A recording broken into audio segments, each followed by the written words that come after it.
ശ്രീ മുഹമ്മദ് അഫ്സൽ നാടിന്റെ ഭാഗ്യം കൊണ്ടും മാറിപ്പോയതാണ്, പാളിപ്പോയതാണ്. ഇല്ലെന്നുണ്ടെങ്കിൽ ചോരക്കളി ഉണ്ടാവേണ്ടതാണ്. വെട്ടും കുത്തും കൊലപാതകവും ഉണ്ടായേക്കാവുന്ന സ്ക്രീൻഷോട്ടാണത്.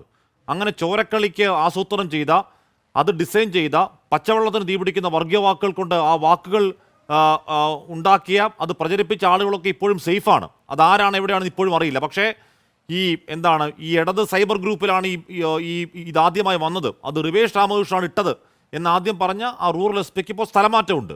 ആർക്കും ഒരു സംശയവുമില്ല ശ്രീ മുഹമ്മദ് അഫ്സൽ.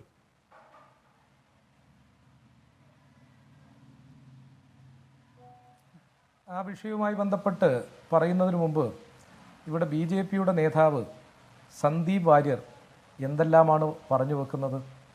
തലശ്ശേരി കലാപം അതിൻ്റെ ചരിത്ര പശ്ചാത്തലത്തിലേക്കൊന്നും കടന്നു പോകാൻ ഞാൻ ഏതായാലും ആഗ്രഹിക്കുന്നില്ല. തലശ്ശേരി കലാപത്തിലൂടെ RSSന് രാഷ്ട്രീയ നേട്ടമുണ്ടാക്കാമെന്നായിരുന്നു അവർ കരുതിയത്.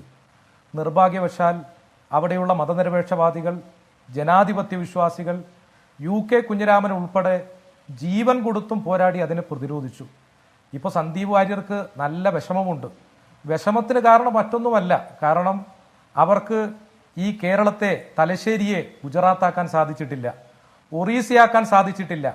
ഈ കേരളത്തിൽ ബിൽക്കിസ് ബാനുമാരില്ല എന്ന വിഷമത്തിൻ്റെ അടിസ്ഥാനത്തിൽ അവരെന്തെല്ലോ പറഞ്ഞുകൊണ്ടിരിക്കുകയാണ്. കാരണം BJPയെ സംബന്ധിച്ചിടത്തോളം ചരിത്രത്തെ തെറ്റായ നിലയിൽ വ്യാഖ്യാനിക്കുക എന്ന ശീലമാണല്ലോ, അത് അദ്ദേഹം തുടരുകയാണ്. അതുകൊണ്ട് ഞാൻ അതിൻ്റെ മറ്റു കാര്യങ്ങളിലേക്കൊന്നും കടക്കുന്നില്ല. ഈ കാര്യമെങ്കിലും അദ്ദേഹം ഇത്രത്തോളം പറഞ്ഞ സ്ഥിതിക്ക് പറഞ്ഞിട്ടില്ലെങ്കിൽ അതൊരു മോശമാവും എന്നുള്ളത് കൊണ്ടാണ് ഞാൻ ആ ഭാഗം പരാമർശിച്ചിട്ടുള്ളത്.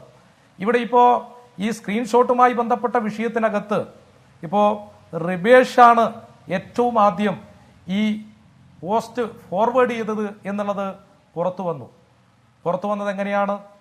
ഇവിടെ കോടതിയിൽ കേരള പോലീസ് കൊടുത്ത റിപ്പോർട്ടിന്റെ പശ്ചാത്തലത്തിലാണ്.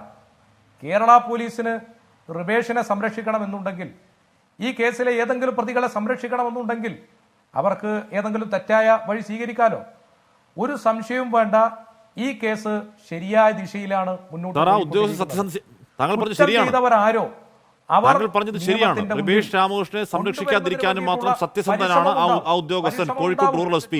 അതിന്റെ ഫലമായിട്ടാണോ എന്തോ അദ്ദേഹത്തിന് ഇപ്പോൾ സ്ഥലമാറ്റമാണ്. ഇനി അത് അന്വേഷിക്കാൻ കോഴിക്കോട് റൂറൽ SP അവിടെ ഇല്ല. സത്യസന്ധനായി കൂടാ സർ. ആശ്മി, ഇപ്പോ റൂറൽ SPയെ സ്ഥലമാറ്റിയതുമായി ബന്ധപ്പെട്ട വിഷയത്തെ സംബന്ധിച്ചൊന്നും എനിക്കറിയില്ല. ഇപ്പോ നിങ്ങൾ പറയുന്നത് ഇപ്പോ ഈ സമയം സ്ഥലം മാറ്റി എന്നൊക്കെയാണ് പറയുന്നത്. അതിന്റെ വിശദാംശങ്ങൾ അറിയാതെ എനിക്ക് അതിൽ കമന്റ് ചെയ്യാൻ സാധിക്കുന്നതല്ല.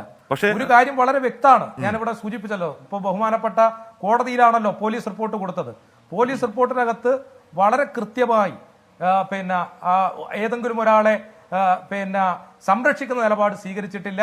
തെറ്റ് ചെയ്തവർക്കെതിരായി കർശനമായ നിലപാട് സ്വീകരിച്ച് മുന്നോട്ട് വരുന്നതിന് വേണ്ടി തന്നെയാണ് നമ്മുടെ സർക്കാരും സംവിധാനങ്ങളും മുന്നോട്ട് പോകുന്നത് എന്നുള്ളതാണ്.